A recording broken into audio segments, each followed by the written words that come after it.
시편 122편 6절과 9절을 우리가 함께 읽겠습니다. 예루살렘을 위하여 평안을 구하라. 예루살렘을 사랑하는 자는 형통하리로다.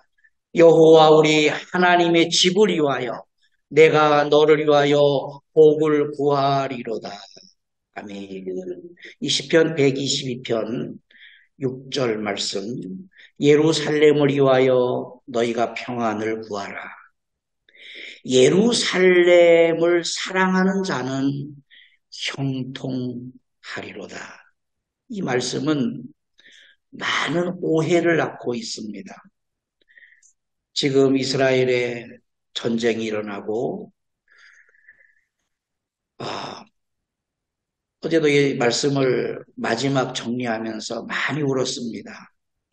하나님께서 이스라엘 히브리 민족을 택하신 이유는 하나님의 살아계신 하나님의 뜻을 온 열방에 알리기 위해서 모델 나라로 택하셨습니다. 아직도 그 뜻은 여전히 진행 중에 있습니다. 전 세계 사람들이 이스라엘 나라의 모습을 보고 이스라엘 나라의 행동을 보고 저들이 믿는 하나님이 곧 우리의 하나님이 되기 위해서 많은 사람들이 이스라엘로 돌아오는 그런 말씀입니다. 오늘 이 말씀을 많은 오해를 낳는 것은 그러면 우리가 지금 오늘 우리가 예루살렘을 위해서 예루살렘의 평안을 위해서 우리가 어떻게 해야 되는지, 예루살렘을 사랑한다라는 것이 어떤 의미가 있는지, 예루살렘이 평안해야 하는 이유에 대해서 성경적으로 우리가 한번 짚어보도록 하겠습니다. 먼저 우리가 이 말씀을 우리가 이해하기 전에, 해석하기 전에 성경을 대하는 영적 태도를 우리가 정립해야 됩니다. 성경은 하나님의 말씀입니다. 성경은 하나님의 말씀입니다. 이것을 또 잃어버리고 있습니다. 성경은 하나님의 말씀입니다. 구약으로 돌아가면 율법은 하나님의 말씀입니다. 복음은 하나님의 말씀입니다. 율법과 복음, 전체 성경은 하나님의 말씀입니다. 하나님의 말씀입니다. 이스라엘의 성경적 절기들이 있습니다. 뉴스에 보면은 축제로 바뀌었습니다. 하나님 앞에 나와서 하나님을 찬양하고 하나님을 경배하고 하나님께서 우리 민족을 택하시고 여기까지 인도해 주신 하나님을 경배하는 것이 아니라 축제입니다. 동성애가 충만하고 옷을 벗고 축제를 벌이는 그런 영상을 봤습니다. 성경을 잃어버렸습니다. 율법을 잃어버렸습니다. 하나님의 말씀을 본질을 잃어버렸습니다. 오늘 우리에게도 성경을 잃어버린다면, 하나님의 말씀을 잃어버린다면 우리의 예배드림이, 우리의 헌신이, 심지어는 순교라도 그것은 헛된 것이 될 것입니다. 성경은 하나님의 말씀입니다. 우리의 아이들에게도 알려야 됩니다. 이 성경은 하나님의 말씀입니다. 그리고 우리가 성경 앞에 대할 때 우리가 하나님 앞에 선다라는, 하나님이 지금 나에게 말씀하고 있다라는 것을 시시각각으로 우리가 느끼며 깨달으며 엎드려 복종을 해야 됩니다. 물론 우리가 비판자들 어떻게 성경이 하나님의 말씀이냐, 앞뒤가 너무 안 맞다, 비판자들이 말하고 있습니다. 언어도 안 맞고 단어 이런 어떤 역사적으로도 안 맞고 여러 가지 이쪽에서는 동으로 가라 그랬고 저쪽에서는 서쪽으로 가라 그랬고 앞뒤가 안 맞는 말씀들이 있습니다. 물론 성경은 하늘에서 우편물과 같이 이 통으로 완성되어서 완성품으로 택배로 보내온 것이 아닙니다. 완벽한 성경 기록의 역사를 가지고 있습니다. 구약은 1500년 동안에, 신약은 100년 동안, 도합 1600년 동안에 40여 명의 저자에 의해서 기록이 되었습니다. 근데 40여 명의 저자가 분명히 있는데 어떻게 성경이 하나님의 말씀이라 말할 수 있는가? 이것 때문에 그렇습니다. 이사야 40장 5절입니다. 이는 여호와의 입이 말씀하신 것입니다. 창세기도 하나님이 말씀하신 것입니다. 마태복음도 하나님이 말씀하신 것입니다. 창세기부터 요한계시록까지 전체 성경을 하나님께서 말씀하신 것입니다. 이 말씀을 베드로후서 1장 22절에 이렇게 말합니다. 예언은 언제든지 사람의 뜻으로 낸 것이 아닙니다. 오직 성령의 감동하심을 받은 40여 명에 의해서 그들이 하나님께 받아서 말한 것입니다. 창세기도 말한 것이고 여러 각각 성경 66권 한 권 한 권 한 권이 하나님께서 받아서 말한 것입니다. 각자 한 권 한 권이 1600년 동안에 기록된 이 성경을 성령 하나님께서 한 권으로 묶으신 것입니다. 이사야 34장 16절입니다. 너희는 여호와의 책을 자세히 읽어보라. 연구해보라. 공부해보라. 이것들이 하나도 빠진 것이 없고 하나도 그 짝이 없는 것이 없으리니 이는 여호와의 입이 이를 명하셨고 그의 신이 성령께서 이것들을 모으셨습니다. 창세기부터 요한계시록까지 성경 한 권으로 모으신 것입니다. 그래서 우리는 성경은 하나님의 말씀이라고 확실하게 믿고 이 성경 말씀대로 우리의 인생을 살아가고 있습니다. 성경을 하나님의 말씀으로 보지 아니하고 성경을 사사로이 해석한 이단들이 어마어마하게 많이 등장했습니다. 지금도 등장하고 있지만 특히 중세교회 시대에 어마어마하게 많이 등장을 했습니다. 인노센시오 3세 제176대 교황이십니다. 이분이 교권 강화를 했습니다. 너무 이단들이 많이 나오니까 성경 읽는 것을 금했습니다. 성경을 읽지 마라. 교인들은 성경을 읽지 마라. 그리고 성경을 해석하지 말아라. 성경을 번역하지도 말아라. 성경은 라틴어로, 히브리어로, 원어만, 사제들만 읽을 수 있도록, 그리고 사제들만 성경을 소유할 수 있는 법을 강화시켰습니다. 교권 강화를 시켰습니다.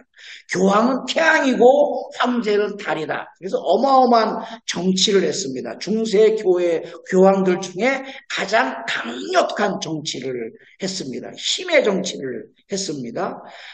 공의에도 소집을 했고 거룩한 땅에서 이스라엘 예루살렘 땅에서 무슬림들을 완벽하게 몰아내기 위해서 십자군 원정대를 조직을 했습니다.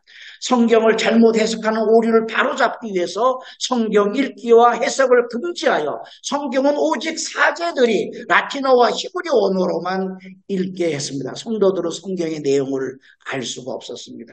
이렇게 해서 오랜 시간이 지났습니다. 우리가 잘 알고 있는 마틴 루터입니다. 이러한 교회 안에서 1517년 10월 31일, 다음 주가 종교개혁주일인데 종교를 개혁을 했습니다. 이신층이 오직 믿음으로 우리가 거듭나고 믿음으로 의로워진다. 로마서 1장 17절 말씀에 모태가 됐습니다. 복음에는 하나님의 의가 나타나서 믿음으로 말미암아 믿음으로 이르게 하나니 기록된 바 오직 의인은 믿음으로 말미암아 살리라.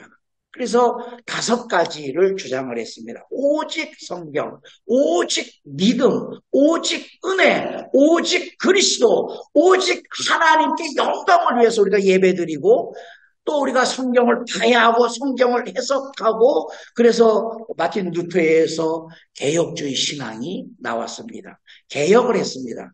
개혁. 무엇으로부터의 개혁일까요? 무엇을 개혁했다라는 걸까요? 오늘 우리는 개혁주의 신앙의 노선을 따르고 있습니다. 우리 교회는 개혁주의 교회입니다. 물론 장로교도 있고 감리교도 있고 뭐 여러 교파들이 있지만 통틀어서 다 개혁주의 신앙을 따르고 있습니다. 무엇으로부터 개혁을 했습니까? 성경을 하나님의 말씀으로 배우고 읽지 못하게 하는 교리로부터, 교권주의로부터, 의식으로부터, 성상숭배로부터 개혁을 했습니다. 오직 성경으로, 오직 믿음으로, 오직 은혜로, 오직 그리스도로, 오직 하나님께 영광으로 회복을 했습니다. 개혁은 다른 어떤 종파를 만든 것이 아닙니다. 원래대로 회복한 것입니다. 돌아간 것입니다. 성경은 하나님의 말씀이다. 그 말씀으로 우리가 돌아간 것이 바로 1517년부터 시작된 것입니다. 시편 122편 예루살렘을 위하여 평안을 구하고 예루살렘을 사랑하는 자는 형통하리라. 예루살렘이 평안해야 하는 이유에 대해서 우리가 짚어보도록 하겠습니다. 아주 예민한 부분입니다.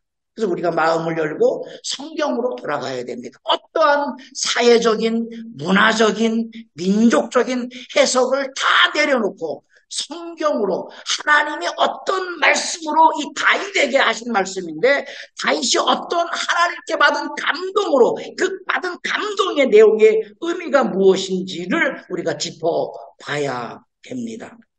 말씀은 말씀으로 해석을 해야 됩니다.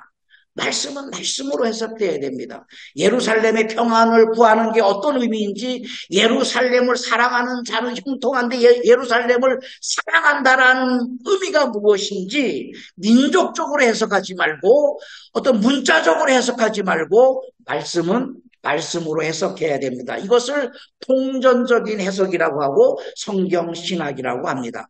예루살렘의 평안을 구하라는 의미가 무엇일까요? 많은 사람들이 이것을 문자적으로 해석했습니다. 문자적으로 해석하다 보면 결국에는 민족적인 해석을 하게 됩니다. 모든 종교는 민족 종교입니다. 모든 종교는 민족 종교입니다. 그 민족을 벗어날 때 어느 지역에서 시작했습니다. 거기서 시작한 종교가 힘을 받아서 그 민족을 벗어날 때 종교는 다른 종교가 되는 것입니다. 이 땅에는 많은 종교들이 본래의 시작과 전혀 다른 종교로 변질되어 있습니다. 우리가 믿는 하나님도 하나님께서 택하신 이스라엘 민족을 택하셔서 사람들이 오해합니다. 우리가 믿는 이 하나님이 이스라엘 민족 종교를 우리가 수입해서 받아들인다라고 생각을 합니다. 그렇지 않습니다. 하나님 당신을 나타내기 위해서 보이지 않는 하나님이시기 때문에 다른 우상들은 다른 종교들은 형상이 있기 때문에 이게 그거다 이게 신이다라고 외치면 보여주면 되는데 하나님은 보여줄 방법이 없습니다. 하나님은 살아계시는데 하나님은 존재하시는데 천지를 창조하시고 역사를 주관하시는 하나님 지금 오늘 어제도 오늘이란 영원토록 살아계시는 하나님이 살아계시는 것은 확실한데 그것을 보여줄 방법이 없는 것이죠. 어떠한 형상도 만들지 말아야 되기 때문에 그렇습니다. 그래서 하나님께서 민족을 택하신 것입니다. 그 민족에게 하나님을 예배하는 방법을 가르치셨고 하나님의 통치인 말씀을 그들에게 주셔서 그 말씀이 온 열방으로 번지도록 했습니다. 그러므로 우리가 하나님 말씀을 대할 때 이것은 이스라엘에 관한 역사가 아니라 민족적인 해석을 내려놔야 됩니다. 민족적인 해석, 문자적인 해석을 하면 성경 해석에 오류가 있습니다. 오류가 있으면 하나님이 말씀하시려는 뜻을 우리가 파악하지 못합니다. 엉뚱하게 행동을 하게 됩니다. 성경은 하나님의 뜻, 하나님의 계획, 하나님의 마음이 담겨 있습니다. 성경 안에는 하나님의 뜻이 무엇인지, 하나님의 계획하심이 무엇인지, 또 하나님의 마음이 무엇인지 성경 안에 담겨 있습니다. 그래서 성경을 자세히 연구하고 자세히 읽고 암송하고 또 읽고 반복해서 읽어야 되는 것입니다. 하나님의 뜻에는 크게 두 가지입니다. 블레마라는 뜻이 있고 탈레마라는 뜻이 있습니다. 블레마는 인간이 이해할 수 없고 바꿀 수 없는 하나님의 경륜입니다. 인간은 이해할 수가 없습니다. 삼위일체 하나님 블레마입니다. 이건 인간이 어떻게 삼위일체 하나님 세 분이 한 분이시고 한 분이 세 분이 된다. 이걸 어떻게 이해합니까? 이해합니까? 하나님의 경륜입니다. 블레마입니다. 인간이 이해할 수 없습니다. 과학적으로도 증명할 수가 없습니다. 죽었다가 살아나셨습니다. 예수님은 부활하셨습니다. 동정녀 탄생을 하셨습니다. 홍해를 가르셔서 마른 땅과 같이 건너게 하셨습니다. 이것은 불가능한 일을 설명할 수가 없습니다. 인간이 이해할 수 없고 바꿀 수 없는 하나님의 경륜 블레마가 있습니다. 하나님 말씀 안에. 그리고 탈레마는 우리가 이해할 수 있는 겁니다. 하나님의 섭리입니다. 그래서 블레마는 오직 믿는 것입니다. 이걸 어떻게 하나님의 무리로 걸어서 어떻게 오병이어가 일어나는 거야. 뭐 이런 여러 가지 블레마적인 것을 이런 하나님의 경륜은 그냥 믿는 겁니다. 저렇게 하셨구나. 하나님이 홍해를 가르셨구나. 하나님이 저렇게 부활하셨구나. 하나님이 승천하셨구나. 다시 오시는구나. 오직 믿는 것입니다. 이해하고 분석하는 것이 아닙니다. 오직 믿는 믿음입니다. 탈레마는 공부하고 해석을 합니다. 열심히 공부하는 겁니다. 열심히 해석해서 열심히 공부하고 해석하는 이유는 우리가 어떻게 하면 하나님 말씀의 뜻, 하나님의 뜻에 순종할 것인지, 하나님의 계획에 순종할 것인지, 하나님의 마음을 우리가 알아낼 것인지, 알아서 그 말씀에 순종하는 것입니다. 이것이 하나님께서 우리에게 주신, 성경을 주신 목적입니다. 이런 바탕을 가지고 시편 122편 6절과 9절입니다. 예루살렘을 위하여 평안을 구하라. 예루살렘을 사랑하는 자를 형통하리라. 여호와 우리 하나님의 집을 위하여 내가 너를 위하여 복을 구하리로다. 문자적으로 민족적으로 해석하게 되면 우리 모든 신앙인들이 지금 예루살렘으로 가야 됩니다. 예루살렘을 위해서 헌금을 보내야 됩니다. 전쟁 잘할 수 있도록, 무기를 잘 살 수 있도록 돈을 보내고 헌금을 보내고 우리가 가서 군대로 우리가 순교할 수 있을 만큼의 그런 신앙 정신이 있어야 된다고 생각을 합니다. 그렇지 않습니다. 물리적인 예루살렘이 아닙니다. 예루살렘을 위하여 평안을 구하라. 이 예루살렘이 이 역사 이야기입니다. 왜 우리가 예루살렘의 평안을 구해야 되는지, 왜 예루살렘을 사랑했어야 되는지 그 역사를 우리가 이해해야 합니다. 이것은 다윗에게 하신 말씀입니다. 다윗이 하나님의 영에 감동받아 쓴 시입니다. 역사적으로 그 의미를 알아야 하나님이 의도하시는 하나님의 마음, 하나님의 계획, 하나님의 뜻을 알 수가 있습니다. 오늘날 많은 사람들이 이걸 잃어버렸습니다. 다윗의 기도를 잃어버렸습니다. 우리가 이 땅에는 많은 기도들이 있습니다. 많은 기도들이 있습니다. 유명한 기도들이 있습니다. 그런데 어느 책에도 다윗의 기도를 말하지 않습니다. 오늘 이스라엘 나라는 많은 랍비들이 있지 않습니까? 성경을 연구하는 랍비들이 있지 않습니까? 허구하나 통곡에서 흔들어내며 기도하는 사람들이 있습니다. 그들의 기도가 뭐여야 됩니까? 하나님 말씀하신 거예요. 너희는 다윗의 길로 가라. 다윗의 길로 가라. 다윗의 길로 가라. 그것은 오늘 우리에게도 동일하게 역사되는 것이고 이스라엘 땅에는 특히 실질적으로 역사해야 되는 것입니다. 다윗의 기도를 잃어버렸습니다. 다윗의 기도는 간단합니다. 시편 27편 4절입니다. 내가 여호와께 바라는 한 가지 일, 그것을 구합니다. 곧 내가 내 평생에 여호와의 집에 살면서 여호와의 아름다움을 바라보며 그의 성전에서 사모하는 그것이라. 강대국이 되기 위한 것이 아닙니다. 전쟁에 승리하는 것이 아니었습니다. 이 기도를 할 때의 상황은 이렇습니다. 시편 27편 2절 3절입니다. 악인들이 내 살을 먹으려고 내게로 왔으나 나의 대적들 나의 원수들인 그들은 실족하여 넘어졌도다. 군대가 나를 대적하여 진칠지라도 내 마음에 두렵지 아니하며 전쟁이 일어나 나를 치려할지라도 나는 여전히 태어나리로다. 이러한 상황 속에서 전쟁의 소용돌이 속에서 간절하게 기도한 것은 전쟁의 승리가 아니었습니다. 원수들을 짓밟아 주십시오. 원수들을 죽여 주십시오가 아닙니다. 전쟁에 승리하게 해 주십시오가 아닙니다. 궁극적인 기도입니다. 내가 이 전쟁 중에서 지금 내가 하나님께 구하는 것은 내 평생에 여호와의 집에 살면서 여호와의 아름다움을 바라보며 여호와의 성전에서 여호와를 사모하는 것입니다. 이 본질을 잃어버리지 않게 해 주십시오. 시편 27편 1절에 여호와는 나의 빛이요 나의 구원이시니 내가 누구를 두려워하리요. 여호와는 내 생명의 능력이시니 내가 누구를 두려워하리요.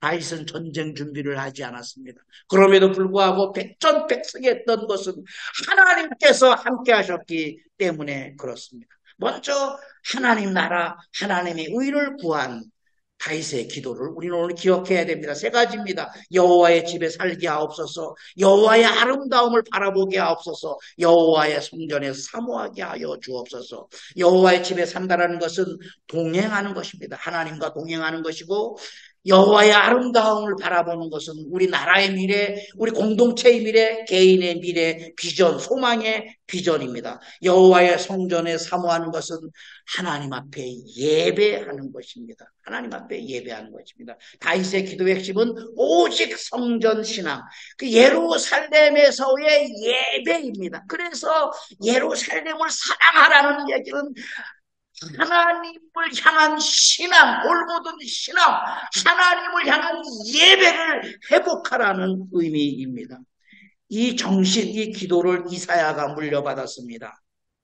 많은 백성이 가며 이르기를 오라 우리가 여호와의 산에 오르며 야곱의 하나님의 전에 이르자. 그가 그의 길을 우리에게 가르치실 것이라 우리가 그 길로 행하리라 하리니 이는 율법이 시온에서부터 나올 것이며 여호와의 말씀이 예루살렘에서부터 나올 것임이니라. 그래서 우리가 예루살렘을 사랑해야 하는 이유는 거기에서 하나님을 예배하는 방법을 배우게 한 것이고 거기에서 하나님의 말씀이 나오기 때문에 우리는 예루살렘을 사랑해야 했어야 했습니다. 그러나 이제는 물리적인 예루살렘을 사랑할 이유는 없습니다. 안타까운 마음은 가지고 있어야 되지만 우리가 민족적인 해석을 버려야 하는 것입니다.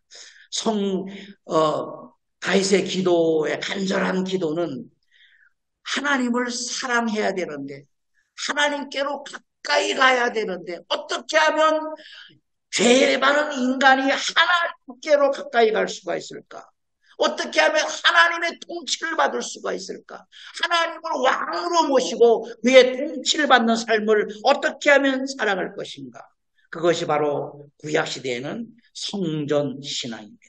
성전을 통해서 모이는 것입니다. 성전에서 하나님의 통치를 받는 것입니다. 하나님을 예배하는 것입니다. 인간의 죄를 속죄받는 것입니다. 그리고 하나님의 말씀을 받아서 그 말씀으로 주어진 일상을 살아가게 되는 것입니다. 다윗은 그것을 깨달았습니다. 그래서 다윗은 성전에 올라가는 노래, 임내송을 4편을 지었습니다. 시편 150편 중에 다윗이 쓴 성전에 올라가는 노래가 4편이 있습니다. 시편 122편, 시편 124편, 시편 131편과 133편입니다. 다윗 시대에 날 성전이 지어지지 않았습니다. 그럼에도 불구하고 예배를 사모하고 하나님의 약속을 기다리는 그의 간절한 믿음과 다가오는 모든 미래 세대들이 그와 같은 믿음의 길을 걷기를 바라는 마음으로 성전에 올라가는 노래를 시편 122편, 124편, 131편, 133편에 담았습니다. 이것은 한 권입니다. 한 권. 하나의 이야기로 종결됩니다. 그러므로 문자적으로 따로 해석을 하면 오해가 생기는 것입니다. 시편 122편의 핵심은 오늘 우리가 읽은 말씀입니다. 예루살렘을 위하여 평안을 구하라. 예루살렘을 사랑하는 자는 형통하리로다. 여호와 우리 하나님의 집을 위하여 내가 너를 위하여 복을 구하리로다. 왜 예루살렘의 평안을 구해야 되며 왜 예루살렘을 사랑해야 되는지 바로 시편 124편에 해석하고 있습니다. 우리의 도움은 천지를 지으신 여호와의 이름이 있도다. 여호와의 이름을 예루살렘 성전을 왜 지었습니까? 왜 예루살렘 성전을 짓게 했습니까? 거기에 하나님의 이름을 내가 두겠다. 너희가 와서 내 이름 앞에 분향하고 내 이름 앞에 경배하고 내 이름으로 너희들의 삶을 살아갈 것이다 라고 약속을 해줬습니다. 그러니까 우리가 예루살렘을 사랑한다, 예루살렘을 사모한다, 예루살렘의 평안을 구한다라는 것은 하나님의 이름을 사모한다, 하나님의 이름이 거기에 있기 때문에 하나님의 이름을 사모하고 하나님의 이름을 사랑하는 것입니다. 그래서 이러한 신앙 정신, 다윗의 기도는 모든 세대에 전파되기 위해서 시편 131편을 썼습니다. 이스라엘아 지금부터 영혼까지 다윗 때뿐 아니라 영원히 우리 세대, 다음 세대, 그 다음 세대, 그 다음 세대 영원히 여호와를 바라라. 무엇을 바라는 겁니까? 여호와의 이름을 바라는 것입니다. 그리고 특별히 마지막 133편에 다윗은 유언을 했습니다. 무슨 유언입니까? 이스라엘 12지파를 향해서 유언을 했습니다. 오라, 형제가 연합하여 동거함이 어찌 그리 선하고 아름다운 머리에 있는 보배로운 기름이 수염 곧 아론의 수염에 흘러서 그의 옷깃까지 내림같고 헐몬의 이슬이 시온의 산들에 내림같도다. 거기서 여호와께서 복을 명하셨나니 곧 영생이니라. 이스라엘 백성 12지파가 하나로 모여서 예루살렘에서 하나님을 예배하고 하나님의 이름을 경배하고 이 신앙이 그의 후손들에게 영원히 이어지기를 바라는 간절한 다윗의 기도가 바로 성전에 올라간 노래 시편 122편, 124편, 131편, 133편입니다. 역사가 어떻게 되었습니까? 다윗을 데리려 솔로몬 그 아들 때에 이스라엘은 갈라졌습니다. 전쟁을 하기 시작했습니다. 민족과 민족이 싸우기 시작했습니다. 하나님의 뜻을 떠났습니다. 성전을 잃어버렸습니다. 하나님께서 바벨론을 들어서 심판하셨습니다. 오늘 우리가 이스라엘을 위해서 기도하는 것은 수많은 랍비들이 날마다 율법을 연구하고 있지 않습니까? 다윗의 길을 택하기 위해서 그들은 목숨을 걸어야 됩니다. 성전에 올라가는 예수님의 탈레마, 예수님의 뜻이 있습니다. 우리를 향하신 예수님의 뜻이 있습니다. 구약 성경을 압축하는 뜻입니다. 요한복음 2장 18절 19절입니다. 이에 유대인들이 대답하여 예수께 말하기를 내가 이런 일을 행하니 무슨 표적을 우리에게 보이겠느냐. 예수께서 대답하셨습니다. 너희가 이 성전을 헐어버려라. 이 성전을 헐라. 내가 사흘 동안에 일으키리라. 그러나 예수는 성전된 자기 육체를 가리켜 말씀하신 것이라. 죽은 자 가운데서 살아나신 후에야 제자들이 이 말씀하신 것을 기억하고 성경과 예수께서 하신 말씀을 믿었다 했습니다. 구약 시대에는 성전, 건물을 말하는 겁니다. 성전 시대입니다. 이 성전에는 구약의 역사, 전체 역사가 압축되어 있습니다. 핵심은 예배와 말씀입니다. 성전의 핵심이 뭐냐? 하나님을 예배하는 것이다. 거기에서 하나님의 말씀이 나온다. 예배와 말씀입니다. 예수께서 헐어버렸습니다. 예수께서 완성하셨습니다. 예수가 오시기 전까지입니다. 예수께서 십자가에 돌아가심으로 부활하심으로 말미암아 성전을 완성하셨습니다. 이제는 우리는 예수님을 영접하면 교회가 됩니다. 이 교회는 또 다른 성전이 되는 것입니다. 바로 고린도 고린도전서 3장에 보면 너희는 너희가 하나님의 성전인 것과 하나님의 성령이 너희 안에 계시는 것을 너희가 알지 못하느냐. 누구든지 하나님의 성전을 더럽히면 하나님이 그 사람을 멸하시리라. 하나님의 성전은 거룩하니 우리가 거룩한 성전이 되었습니다. 성령이 임재하시는 성전이 되었습니다. 성령이 함께 하시는 예배를 드립니다. 말씀이 우리 안에 거하시고 계십니다. 그래서 우리가 내 인생의 행전이 시작되는 것입니다. 다윗의 기도는 우리의 기도여야 됩니다. 내가 여호와께 바라는 한 가지 일, 그것은 곧 내 평생에 하나님의 집에서 예배하며 하나님의 아름다움 바라보며 그의 성전을 사모하는 것이어야 됩니다. 이것은 다윗의 기도가 아니라 오늘 우리의 기도여야 합니다. 시편 121편에 예루살렘을 위하여 평안을 구하라. 이 말씀은 다시 이사야로 전수되었습니다. 율법이 시온에서부터 나올 것이요. 여호와의 말씀이 예루살렘으로부터 나올 것이기 때문에 예루살렘을 사랑하고 예루살렘으로 와야 되고 예루살렘의 형통을 위해서 기도해야 되는 것입니다. 이제는 완성이 됐습니다. 그러나 아직 그 사람들에게는 완성이 되지 않았습니다. 우리에게는 완성이 됐습니다. 예배가 회복됐습니다. 말씀에 순종할 성령님이 함께 하시기 때문에 성령님께서 나를 인도하시기 때문에 말씀에 순종할 수가 있고 우리는 내 인생의 삶이 내 인생의 발걸음이 성령 행전이 되게 하셨습니다. 우리 모두가 예배 회복, 말씀은 순종, 성령 행전의 삶이 되기를 예수 이름으로 축복합니다. 살아계신 아버지 하나님, 성경을 성경대로 하나님의 뜻, 하나님의 계획, 하나님의 말씀이 담겨진 이 하나님의 말씀을 우리가 바르게 알고, 바르게 읽고, 바르게 깨달아서 우리의 삶이 예배가 회복되게 하옵시고 말씀에 순종하는 삶이 되게 하옵시고 나 홀로 살아가는 것이 아니라 성령님이 함께 나를 이끌어 가시는 성령 행전의 삶이 되게 하여 주시옵소서. 예수님 이름으로 기도하옵나이다. 아멘.